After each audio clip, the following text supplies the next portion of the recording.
dais vuestra opinión del sistema educativo? Por primera vez públicamente, a lo mejor aquí, Claro, ¿no? que Que exacto. tenga más un altavoz, una repercusión, quizá aquí. Exacto. Das tu opinión lo que te permiten darla, ¿sabes? Es que...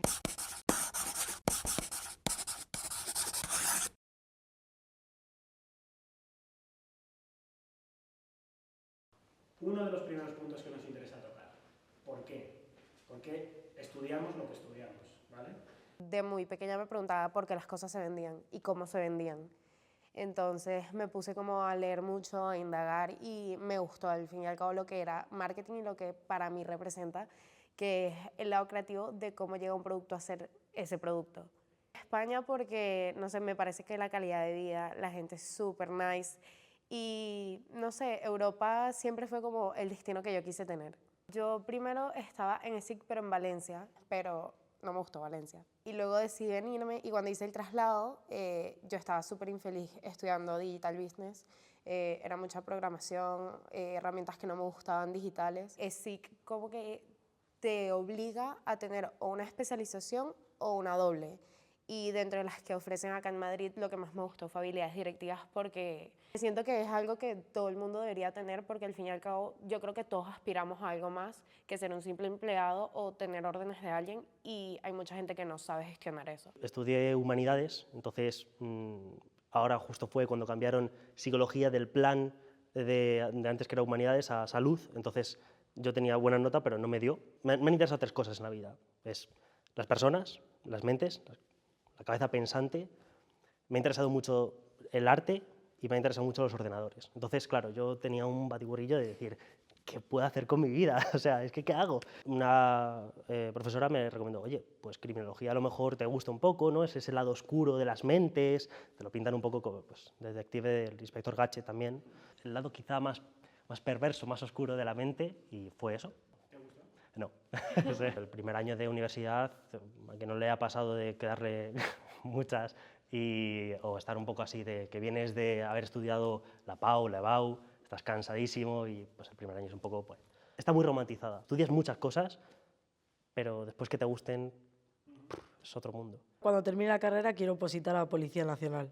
No quería estudiar Derecho porque es una paliza. Y en Psicología hay mucho temario para entrar en la policía y además te puedes meter por la rama de Psicología Jurídica.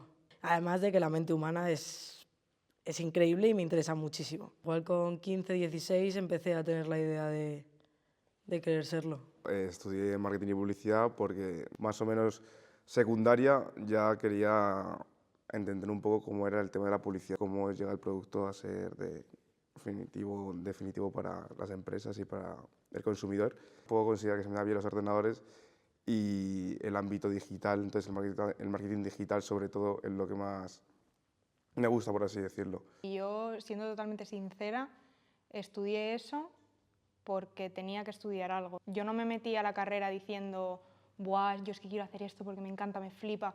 Yo me metí en la carrera porque era como, has acabado bachillerato, tienes que elegir una carrera, pero tal cual. Y yo me puse a posta a buscar carreras de decir, de lo malo, lo que a mí más me pueda llegar a gustar. Y yo acabé haciendo publicidad de rebote, o sea, es que esto suena fatal, pero de rebote, absoluto. O sea, es que yo me acuerdo de estar en la carrera, hablar con amigas mías y decirme, buah, yo es que quiero entrar en tal agencia porque no sé qué, y yo decía, yo pues no sé, quiero aprobar el examen, ¿sabes? Me da igual. Yo soy de una escuela que yo creo que la vocación no existe tampoco. Un pensamiento que mucha gente va a decir, como que no, sí, yo desde muy pequeño, hay mucha gente que desde muy pequeño dice, no, es que yo quiero ser médico, tal, no sé qué. La pregunta es, ¿por qué? El deseo, nuestro deseo es el deseo del otro. Muchas veces nosotros nos movemos por lo que intuimos de pequeño que querían de nosotros o que lo que esperaban de nosotros, ¿no? Y es verdad que a lo mejor hay niños que son los, se llaman idiot savant, que es la gente que sabe mucho de una cosa, el resto es un poquito tal, pero saben muchísimo y claro, dices, es que claro, ¿cómo no se va a dedicar a esto, no? Claro, pero al final el tema de la vocación, o sea, si tú lo piensas, una vocación es algo que a ti no sabes por qué, pero te atrae. O sea, no sabes por qué, pero dices, yo quiero hacer esto. O sea, yo, por ejemplo, yo quería hacer psicología de primeras y me pasó lo que a ti, que lo cambiaron a la rama de ciencias de la salud. ¿Con cuántos años se entra en bachillerato? Con 16, 17. Ya te ves como la primera presión de decir ciencias o letras. Pero yo de primeras dije, es que no me gustan las ciencias y ya con 17 años condicionada a, no, me hago letras y acabo estudiando otra cosa que no tiene nada que ver con lo que yo considero mi vocación. Pero claro, es que de pequeño tú no sabes qué es la psicología en sí. En el momento en que te metes a estudiar y dices, ah, es esto. A mucha gente se le pincha la burbuja, de hecho, de decir, vale, pues ahora me meto a estudiar psicología y te ves diciendo, es que esto no es lo que yo me esperaba que fuese, porque es un juego de intuiciones. Pero ahí ya es un tema de expectativas, porque por ejemplo yo la primera vez que supe que quería marketing era también porque no me gustan los números. Jamás he sido buena con los números, jamás lo voy a hacer, llevo 3 años suspendiendo matemáticas. Quizás no es lo que cumple con mis expectativas, pero sí lo que me gusta, porque si yo de primeras a la primera vez que suspendí mates hubiese dicho, marketing no es para mí, estuviese ahorita estudiando turismo y quizás eso sí, de verdad no me gustara. Puede ser algo de expectativas o también el centro, la uni, en donde te lo dan, cómo te lo dan, y eso también depende de cómo tú ves lo que te gusta y tu vocación, cómo exprimirla. También creo que es un juego de identidades, ¿no? Creo que es muy comprometido identificarse con lo que uno estudia, con lo que uno trabaja. Que pasa a mucha gente, ¿no? Que no ha visto una biografía de Instagram que ponga psicólogo, ponga tal, y que esa palabra sea lo definitoria cuando son muchas cosas las que define una persona. Entonces, creo que el enfoque que tenemos ahora de decir, pues esto es lo que me define, ¿no? Esta identificación, del todo, seguro, es eso, ¿sabes? En mi caso, considero que es buena edad. Terminas tu bachillerato o terminas tu... Sí, digamos 18 años es la edad buena. Considero que es una edad en la que ya tienes conciencia, más o menos, al 100% de qué te puede deparar tu vida. No deparar tu vida, sino qué camino puedes elegir.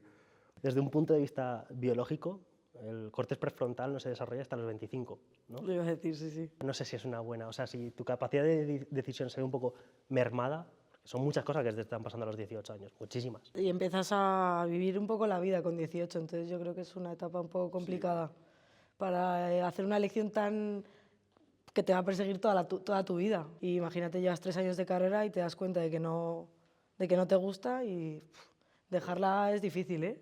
Veo más rentable empezar a decidir con 18 en vez de con 25. Tantear, en el hecho de probar, porque mucha gente se mete en una carrera, estudia 1 año, 2, luego la deja, luego otra, luego... Hay que tener cierto incentivo propio de probar cosas. Es muy necesario probar y es muy, vamos, estaremos todos de acuerdo en esto. Pero es que no es el hecho de tener una edad u otra, es el hecho de que tan maduro eres para tomar una decisión por tu vida. Porque si tú no quieres, o sea, te pueden obligar tus padres a estudiar. No, no escogiste, estudia medicina, no escogiste, tu padre es administrador, hazlo tú. Que tú tengas un pequeño interés por tu futuro. A raíz de que no estoy en mi casa desde que tengo 18, hoy por hoy tengo la madurez y veo de cierta forma la vida. Pero si yo me hubiese quedado en mi casa con 18 años, la mujer que soy hoy de 21 no fuese ni la mitad. Entonces no es que tener 17, 18, 40 sea la edad perfecta para decidir, sino qué tan maduro eres tú y qué tanto te interesas por lo que vas a hacer.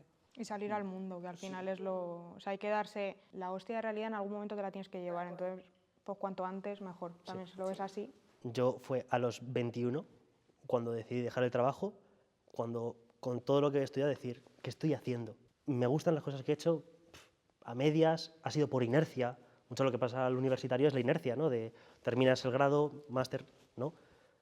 Claro, en este punto yo me paré y dije, tengo que cambiar la lente, tengo que cambiar el foco, ¿no? Tengo que realmente moverme por las cosas que me mueven y me conmueven y son mis pasiones. Es una apuesta muy complicada, es algo que a la gente le da mucho miedo. Todos pensamos que esa decisión no va a condicionar tu vida, pero es que cuando tú estás viviendo ese momento, todo tu entorno te trata como si sí, como si la selectividad fuera lo más importante de tu vida, como si la carrera que vas a elegir fuera lo más importante de tu vida. O sea, cuando yo dije que yo quería dejar mi trabajo, reacciones buenas creo que no tuve ninguna. Entonces, sí te tratan como si esa decisión que tomas a los 17 y 18 fuera a condicionar toda tu vida. Nadie te hace ver que tienes vida más allá, que te puedes equivocar, que puedes escoger una carrera que luego no te guste, que puedes empezar a trabajar y luego no te gusta, que tienes vida más allá y poder de decisión de cambiar cuando tú quieras. Yo creo que es que no nos forman lo suficiente como para saber qué elegir. O sea, tú llegas a bachillerato y es como, bueno, pues tengo que elegir algo. Cuando terminas cuarto de la ESO dices, bueno, pues me voy a meter por letras porque a mí los números no se me dan bien. Pero realmente luego, cuando terminas bachillerato, me gusta una carrera de ciencias, ¿qué hago? El problema muchas veces es que esas decisiones se toman en un plazo muy rápido y uno piensa que lo que habéis dicho, ¿no? Que está condicionado ya para el resto de la vida, voy a tener que hacer esto, tal, te das cuenta que fracasa en la universidad y dices tú, hostia, esto no es lo que yo quería. Creo que no se cultivan las pasiones. Imagínate que a una persona toda la vida le ha gustado coleccionar clips o hacer arte con clips o lo que sea, ¿no? Estás, que dices, vaya tontería tal, tú tienes que ser abogado, tú tienes que ser jurista, tú tienes que ser algo de renombre, y que encima hay un pensamiento mucho en la juventud que da mucho coraje, que es, pero esto me va a dar dinero. Pero ¿cómo uno se puede mover por eso? Es que me Yo creo que entristece mucho. la mayoría. No te puedes, antes los padres se independizaban jóvenes y ahora no Es se que puede es- independizar nadie. O sea, claro, pero es que el problema es que eso no quita que dé mucha pena y que vea un poco el nivel de la juventud. Después llega la crisis de los 40, llega la crisis ya de los 50, en los que de repente te tienes que comprar un Lambo porque es que ¿qué has hecho toda tu puta vida? A mí me pasó también eso, en la BAU. Yo sabía que no me iba a dar la nota para la carrera que quería estudiar, y me acuerdo que mis padres, el mundo se les cayó encima. Sus 3 hijos tenían que estudiar carrera universitaria. Mi hermano ha estudiado un grado superior, igual que yo, el de robótica, no es lo suyo, y en mi caso era lo mío, ¿vale? Y me siguen recordando, me siguen diciendo, cuando termines no... Te has estudiado una carrera. Claro, no te tal, no... Claro, si realmente nosotros tenemos una voluntad y tenemos una vocación, porque claro, fíjate tus padres, ¿no? En este caso, no es concreto, pero porque es una realidad de mucha gente, ¿no? De decir, pues tú vas a tener que hacer esto. Porque mis hijos tienen que tener un título universitario, pero ¿qué cojones? ¿Por qué mis hijos van a tener que tener un título universitario? Si van a ser mucho más capaces, a lo mejor tienen una FP. Es que tener un título universitario es como la entrada a todo por el hecho de que tienes un título, pero en verdad está sobrevalorado en mi opinión. Tú, para ser el mejor en algo, tú no necesitas un papel que diga soy licenciado en letras o soy profesor en tal, porque diga que tengo 3 másters, un doctorado, soy mejor o peor que alguien que hizo una FP, un superior o algo. A lo mejor en lugar de prestar más atención a tus habilidades, a tus cualidades, a hacerte, yo que sé, entrevistas más prácticas, más de ver de verdad de lo que eres capaz, vale, tienes estos títulos, como se quitan como ese filtro, ¿sabes? Justo. Es igual como en los exámenes, por ejemplo, está el que aprueba con un 9,5 porque copió, y el que se curró un 5, un 5,5 por saber. O sea, un papel a mí no me va a determinar si yo sé más o menos que el que tengo al lado, porque para eso voy, me copio con, no sé, un pinganillo, un Apple Watch, un algo, y me sacó el 10 porque simplemente no me interesó, no hice nada en todo el cuatri, o tengo un 5, pero por lo menos me quedó algo. No nos dan las herramientas.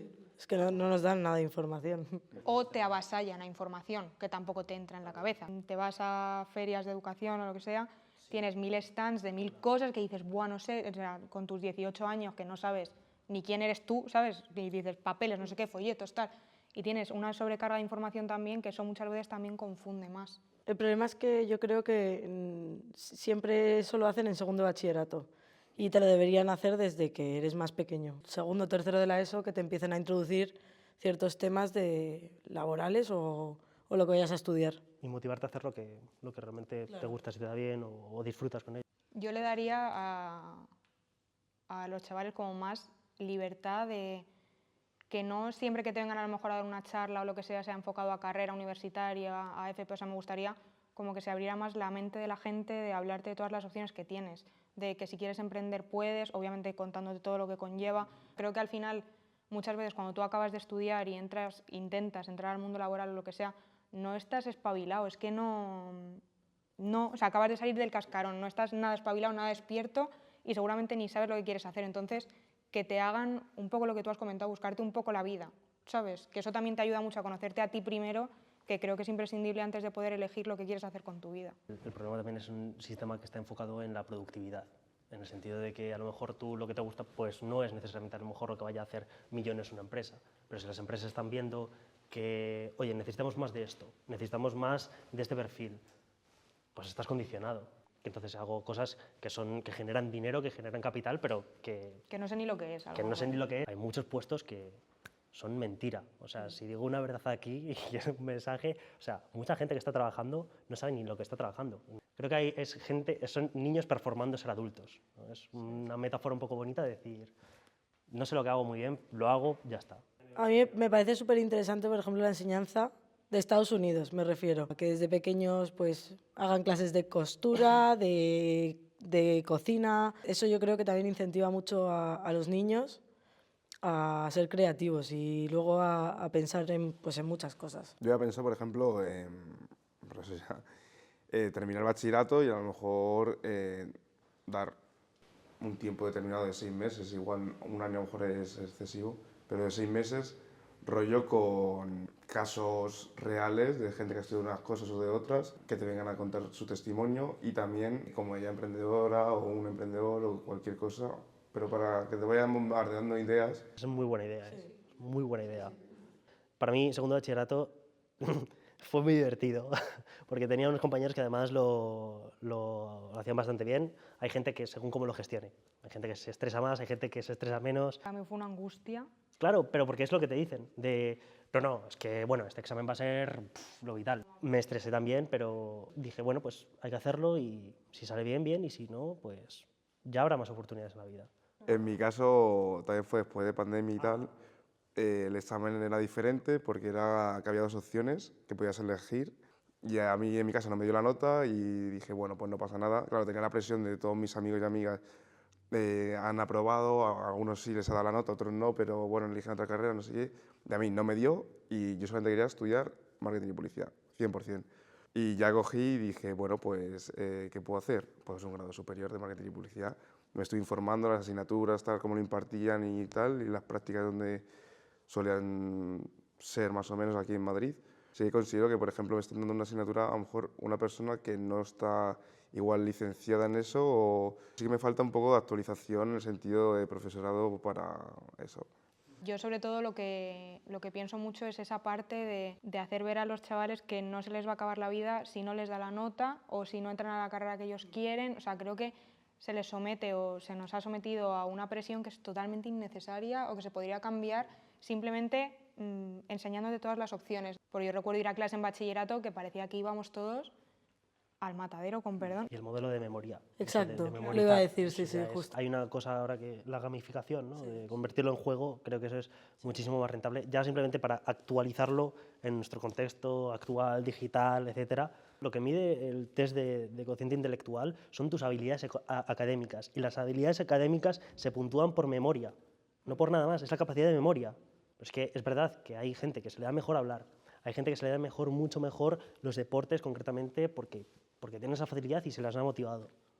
Yo creo que un sistema en el que simplemente se favorece la memorización a mucha gente le ha resultado muy, muy complicado. Sobre todo en selectividad, que llegas es escupir Y te olvidas. y te olvidas. Bueno, y incluso estás ahí de los nervios ni te sale.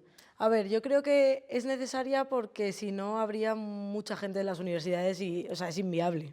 Pero creo que no se debería someter a tanta presión a los chavales.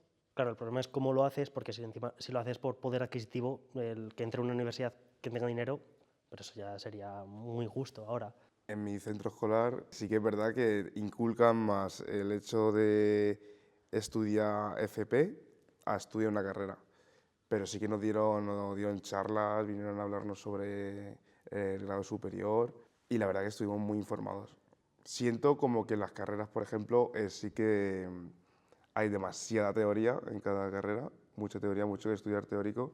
En la FP también hay que estudiar, pero sí que es más dinámico porque como las clases son más reducidas, hay más trabajo en equipo, trabajo en grupo, todo es muy aprendizaje y de hacer. Como que te preparan para realizar esta labor. Claro, eso a las empresas privadas le beneficia muchísimo más que una persona que sepa de, pues eso, justo, medicina forense, psicología, sociología, tal. Por ejemplo, en el mundo de la ciberseguridad hay bastante gente de la FP de sistemas, sobre todo, y son muy capaces. También es verdad que si formasen a un mono y le pusiesen a hacer en teclado, también lo podría hacer.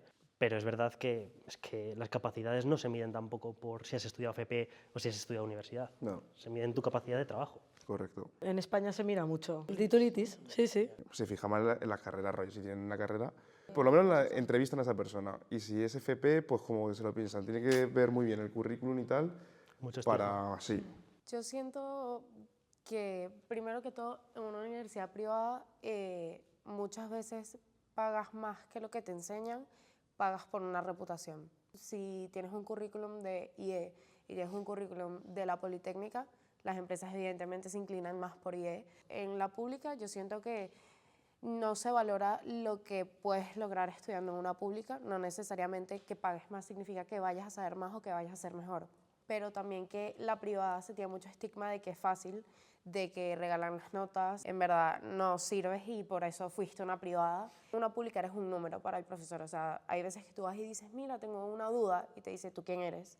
En cambio, en una privada, por nombre, apellido, si tienes hermanos, si en una clase te votaron, si en una clase se te cayó un café, siempre te van a conocer. En la UOC al final no tienes contacto con los profesores. Es un correo, si te apetece hablar con él o ella y ya está. A mí tardan mucho en contestarme a los correos, o sea. De hecho, yo muchas veces he hecho más cosas con más agilidad porque como tienen centros asociados, o se cae la plataforma, o no hay una clase grabada porque no sé qué error informático, y dices, ah, pues bien. Nosotros somos 4 clases y en la mía creo que somos 41.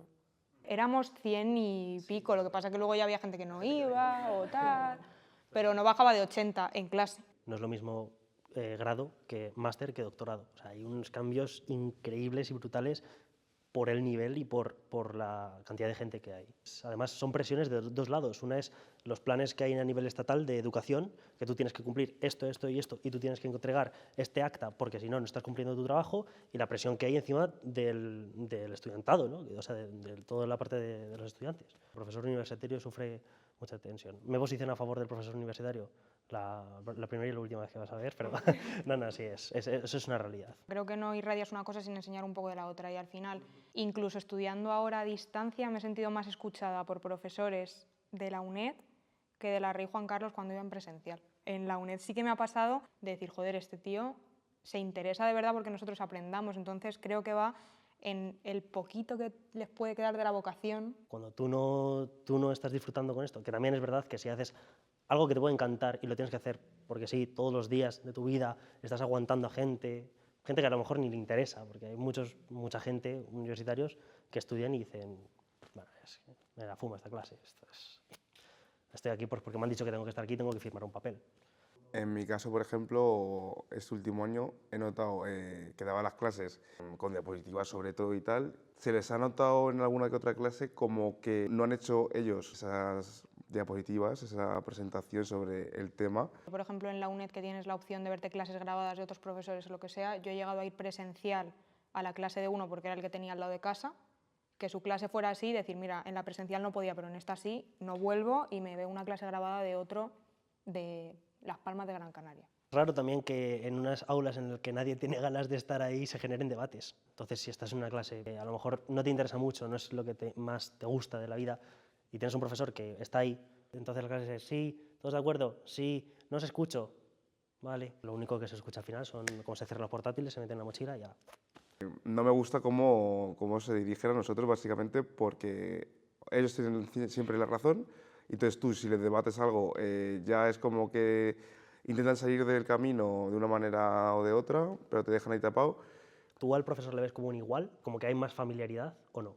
Porque en la universidad, por ejemplo, el profesor universitario es un ente casi legendario, ¿no? Que mejor callarse un poco porque es catedrático y bueno. Intento tener relación en el sentido no solamente de educación, que me están impartiendo ellos una materia, sino también qué tal el fin de semana, qué tal esto, qué tal no sé. Hablar con la persona, ¿sabes? Porque sí, es mi profesor, mi profesora, pero también hablo con ellos, ¿sabes? En plan, me interesa, pues les veo todos los días y me interesa saber también un poco sobre sus vidas. Y al final sí que consigo ese feeling con ellos y sí que yo noto que es recíproco, ¿sabes? Y el trato que me transmiten ellos. Un catedrático al final es una persona que se ha formado como, o sea, de locos. Pero eso no le da derecho a que a ti te traten mal. Por lo menos yo he tenido muchísimos profesores prepotentes que me van con un cachondeo de no, bueno, veremos si apruebas. Y es ese cachondeo a ver de yo tengo la última palabra, yo soy quien puede decir si joderte o no. Y yo tengo, de hecho, profesores que me han dicho en la cara, a mí me pagan por hacer esto y no me importa lo que digas. Yo entiendo que quizás si son 100, 150 alumnos, que estés gritando, que estés dando 3 veces, 4 veces al día a la misma clase, tú eres un ser humano, pero yo también, y yo merezco respeto. Y si me vas a tratar como un adulto para unas cosas, también para otras. Es importante sentirse a gusto, porque si no, ¿cuál es mi motivación de ir al día siguiente? Yo he tenido justo un profesor que era terror. Hacía exámenes todos los lunes. Era un infierno esa clase, era un infierno en cuanto a trato de personal. ¿Eso pasa en la FP, por ejemplo? Móviles fuera, en plan, no veo un móvil por ahí y tal, no puedes sacar el móvil, no puedes ni escribir en tu ordenador, que todo el mundo tiene su ordenador, tal, no puedes escribir en el ordenador, tienes que estar escuchándole y atendiéndole. Y como vea que te despistes o algo, fuera de clase. Lo que crea es un ambiente malo, un ambiente de malestar, justo, que al final ni estás atendiendo ni nada, estás diciendo, ¿qué es esto, no? Yo con lo de los móviles les entiendo. Son una herramienta que no pueden seguir restringiéndote a como ellos les plazca, a menos que tú empieces a molestar a la clase. Se tiene que notar la diferencia entre un estudiante universitario y un estudiante de instituto. O sea, se supone que tú te has metido a una carrera porque quieres estudiarla, o sea, y que tienes como un grado, un puntito más de madurez como para saber que no puedes estar mirando el Zara en clase. Lo hemos hecho todos, efectivamente. Creo que a los estudiantes de universidad sí que hay que darles un poco más de libertad que a uno de institutos, que si no, no tiene sentido. A mí es que me parece una falta de respeto para el profesor que esté impartiendo la clase que estén así. O sea, a mí me parece una falta de respeto porque están trabajando. Y tú has decidido ir. No, es como para que te abran expediente, como para que te tiren de clases. También el hecho de estar tú con tu móvil sí es una falta de respeto en todo momento, pero también es, si no te estoy molestando y no estoy afectando a tu clase o no te estoy agrediendo, quizás estoy gestionando una cita médica, quizás es que también la gente que trabaja y estudia, que el jefe te escribe, mira, necesito esto para hoy, y tú estás contestando un momentico y te monten ese pollo, pues, no. Pero es que el problema es que la gente lo utiliza para entretenimiento. Claro. Si fuese algo que es puntual de necesito contestar este mensaje o necesito coger esta cita, pues guay. Pero el problema es que la gente pues se pone a jugar a videojuegos o se pone con Instagram, TikTok, me da igual, con lo que sea. Pero es la asistencia ahí el problema. Si tú estás forzado a ir a una clase obligatoriamente, no puedes faltar el 15% a lo mejor ese chaval o esa chavala se gestiona mejor en su casa, estudiando tal, no sé qué, y tiene que estar ahí presente. Y esa desconexión entre profesor y estudiante, pues yo vengo aquí a hablar de mi libro y a soltar mi rollo, si me atiendes bien, y si no, pues a tu casa. Hay gente que si le interesa lo que estás haciendo, te va a prestar atención, y si no, pues no le hagas venir a clase. Al final, los alumnos empiezan a no prestar atención, el profesor empieza a ver que la gente no le está prestando atención, entonces ya no le pone tanta pasión a su trabajo, entonces ya cada vez va pasando más, entonces el alumno va pasando más, o sea, es que todo tiene que ser recíproco. Al final nos vamos a apiadar de los profesores y esto que... pero... O sea, es que si fuese una persona, pero es que igual de 40 que en clase, 20 están con el móvil, ostras. Esa gente que se vaya. Claro. Dice, pues si no quieres estar aquí y vas a estar mejor con el móvil, vete de clase. Yo llego a ver clases vacías y el profesor hablando al ordenador para los que están en casa y la clase vacía y yo pasar por la puerta y decir, me dan ganas de sentarme yo. Hay gente que como que te intenta, que te trata como si fueras tonto. Y luego hay gente que es como, vale, acabas de salir, pero búscate la vida que yo no te voy a solucionar nada. Y dices, espérate, ¿a quién tengo que hacer caso? Es que hay una gran diferencia entre una universidad pública y una privada. En la privada te exigen asistencia, te exigen ciertas cosas que en la pública pues no. O sea, es más por tu cuenta. Y también te tratan de una manera diferente a la pública. El dinero va por delante. En ambos casos los profesores yo creo que te tienen que dar herramientas y te deben orientar, pero no deben decirte, búscate la vida, porque al fin y al cabo todos estamos aprendiendo a hacer algo nuevo, estás aprendiendo a ver cómo vas a resolver tu vida y necesitas tener una base. Cada uno debe ser autónomo de cómo gestiona su vida, pero los profesores deben orientar y dar herramientas útiles. Además se presupone mucho que ya tendrías que haber sabido esto, pero ¿en qué momento me lo he enseñado? ¿En el verano de Mallorca? Hay que tener una buena relación con los profesores, también es muy bueno. Sea universidad, sea grado, el acercarte a hablar con esa persona y crear una relación. ¿Cuántos profesores se leen un examen de 5 páginas de escribir? Entonces, claro, ¿qué calidad estás dando tú? Si no puedes... Y eso no es culpa del profesorado, ¿eh? Eso es culpa a nivel de la organización. 90 por 6 hojas que tengan cada alumno no lo vas a leer. Alguien ha colado la palabra polla en un momento del examen y no ha dicho nada, un 9,7, ala. Entonces nos hace cuestionarnos un poco de, vale, entonces ¿a quién señalamos la culpa? Es muy extraño cómo puntúan, porque también a veces, por lo menos en la privada, al ser tan pocos, la primera impresión es lo que te da, si vas a estar aprobado o suspendido. Ni media cara se leen. Entonces ya ven el nombre y es que, bueno, más o menos no jodió mucho, un 6,5. Te agarran maña, un 2. Yo lo que agradezco mucho de la UOC, son todo prácticas. Te mandan todo prácticas en vez de exámenes y es todo pruebas. O sea, imagínate, tienes que hacer un trabajo de X, pues lo desarrollas y la verdad que es la leche. Y luego no tienes examen de eso.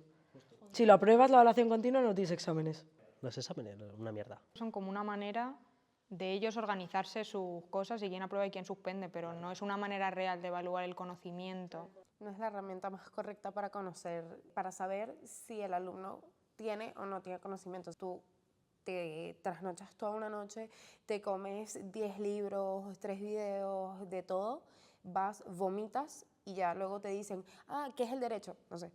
Creo que he aprendido más haciendo trabajos grupales, ¿vale? De cosas que realmente te interesaban y que te dejaban la capacidad de elegir el tema que en un examen. Y luego los trabajos, por ejemplo, en grupo o individuales, tal, que te dejan de elegir tu tema, como has dicho, lo haces. A lo mejor te ponen muy buena nota porque te lo has currado y tal, y luego te lo evalúan y te dicen, no, todos los trabajos valen un 20% de la nota final y el examen vale un 70%. Tanta presión para los trabajos también y tal, luego los haces, que es con lo que más aprendes, y es lo que menos te evalúan. Si pensáis es que seguro que se os viene antes un trabajo a la cabeza que un examen. Yo creo que los trabajos en grupo te aportan como habilidades sociales. Entrenas la paciencia, entrenas la organización. Creo que te preparan como para la vida en general, más que académicamente. Otra cosa es que, una cosa que no enseñan mucho es también delegar, ¿no? O sea, no somos, yo creo que aquí todos somos de la generación Z, ¿no? Y el problema es que uno se siente muy culpable cuando ve que a lo mejor una persona no cumple con tu estándar de calidad, o que vete tú a saber cuál es. Yo, por ejemplo, si veo que un compañero o una compañera no ha aportado, yo sí que se lo digo al profesor. Directamente le digo, mira, esta persona suena a lo mejor de chivato tal, pero es lo que hay. Pero también hay que saber cuándo soltar un poco, porque hay gente que no puede por trabajo, temas familiares, cosas que a lo mejor ni siquiera te quiere contar. Hay que tener cierta empatía también con los compañeros. Y algo muy importante también de hacer trabajos en equipo y en grupo, tocas un poquito en todos los ámbitos y en todos los sentidos y al final sí que conoces a gente y al final trabajas a gran escala, ¿sabes? No hago yo el trabajo yo solo, creo que esto es lo mejor y presento esto, no. Al final las personas nos vamos, yo creo, enriqueciendo unas a otras. Si tú solo te rodeas de gente que piensa como tú, que hace todo como tú, que todo lo que haces es maravilloso, no vas a expandirte más allá. O sea, lo interesante es hablar con gente que opine todo lo contrario, pero que haya como una discusión, un debate, algo que sacar. Y eso en los trabajos en grupo se ve muchísimo. Lo que uno tiene de cara al trabajo, lo que uno tiene que practicar realmente son sus habilidades sociales. Una persona te va a contratar por la primera impresión que tú le generes. El networking y las soft skills y todo este tema nunca se ha visto tanto ni en la universidad, ni en los grados, ni en nada. Y después te va a contratar el colega que has hecho en un curso. Salimos todos perdidísimos. O sea, luego entras a una empresa a trabajar y creo que todos hemos tenido la sensación de decir, no sé por dónde empezar, o sea, como empezar de cero. En grado superior, por lo menos, sí que noto que sí que sales, en cierto modo, sabiendo un poquito, pero porque es muy específico, como el grupo muy reducido. Los profesores, eso sí que lo he sentido, que nos hablan mucho de las prácticas, el cuando salgas tenéis que espabilar, chicos, chicas, porque cuando salgáis fuera, tal.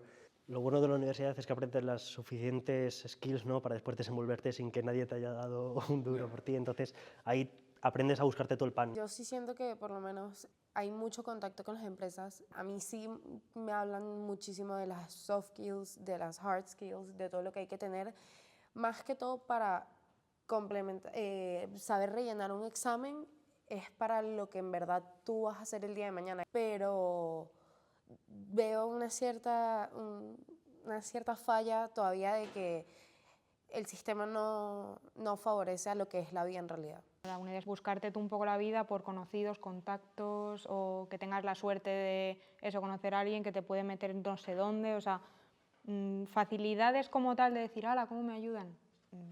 Yo en mi caso hemos tenido varios días de preparación de crear nuestro currículum, nuestro LinkedIn, tenerlo pues al día y tal.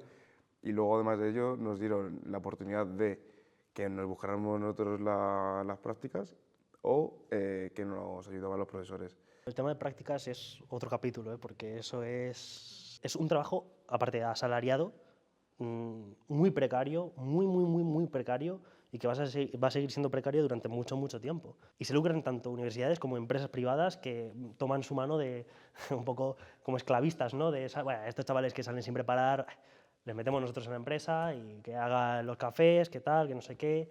El dinero yo creo que es pues eso, un extra, en el sentido de que te tienes que fijar más en el hecho de lo que vas a aprender en esos meses, qué es lo que te vas a llevar, porque sí, que estaría bien que te pagaran porque estás haciendo tus 8 horas, estás ahí trabajando para la empresa, pero yo miro más el hecho de aprender y de sacar partida a esos meses de experiencia, que quieras o no, que es lo que más te va a rentar, pues el dinero ya lo conseguirás después. En muchas ocasiones vas a hacer lo que la gente no quiere hacer ellos. Va a ser un trabajo precario. Y ese es el gran problema, que no vas a aprender de una manera. Es que a lo mejor aprendes a redactar Words y a hacer plantillas en InDesign. No aprendes más de lo que a lo mejor podrías aprender solo por tu cuenta, estudiando lo que a ti te guste, como si es por tutoriales de YouTube. Pues a mí si no me pagan, yo creo que no me gustarían las prácticas, me refiero, o sea, al final te explotan. Tú estás 8, 10 horas trabajando, por mucho que te estén enseñando, pero aunque te paguen 500 euros, me da igual. Pero es que estás ahí 8 o 10 horas de tu vida. Yo sí puedo decir que tuve buenas prácticas. O sea, aprendí mogollón. En ese momento fue cuando me empezó a gustar más. Me pagaban, o sea, te quiero decir que tampoco, o sea, que hay algo de luz, que no todo es oscuridad, que hay empresas que sí te tienen en cuenta y te enseñan cosas y que hay esperanza. Pensándolo objetivamente, tú estás sacando el trabajo de una empresa. Porque tú aprendas, porque tú... Eso me parece muy bien, eso es algo añadido, es un valor añadido, pero es que tú no puedes trabajar gratis. El transporte, o sea, imagínate que yo encuentro unas prácticas brutales en Torrejón de Ardoz. Me pilla a 50 minutos de casa. Es que esos son 50 minutos en coche o 2 horas en transporte público. Creo que nadie nos está enseñando a gestionar lo jodido que está todo. A ver, está jodido, ¿vale? Pero tampoco tienes a nadie que te diga, que te ayude o que te oriente o que te, no sé, que te haga ver que tú también te tienes que esforzar, que tienes que currarte, lo que nadie te va a regalar nada. ¿Qué vas a dar a cambio? O sea, ¿cuál es tu proactividad? ¿Cuál es tu actitud? ¿Cuál es tu inquietud? O sea, creo que ahí hay un balance que hay que intentar encontrar. Es una realidad muy cruenta, o sea, si nos paramos a pensar por qué hay más tasas de funcionarios, hay mucha más gente, amigos vuestros, gente que se está preparando oposiciones o que quiere prepararse oposiciones, es porque hay una realidad y es que el mercado laboral ahora mismo es una jungla. Es que yo creo que tú puedes ser realista y transmitir un mensaje realista, pero a la vez animarte a decir, te lo vas a tener jodido de cojones, pero cúrrate lo que puedes. Y a lo mejor tienes que irte a otro país, que también es el problema que está yendo de fuga de cerebros aquí en España. A lo mejor este no es el mejor lugar para un autónomo, no es el mejor lugar para un... ¿verdad?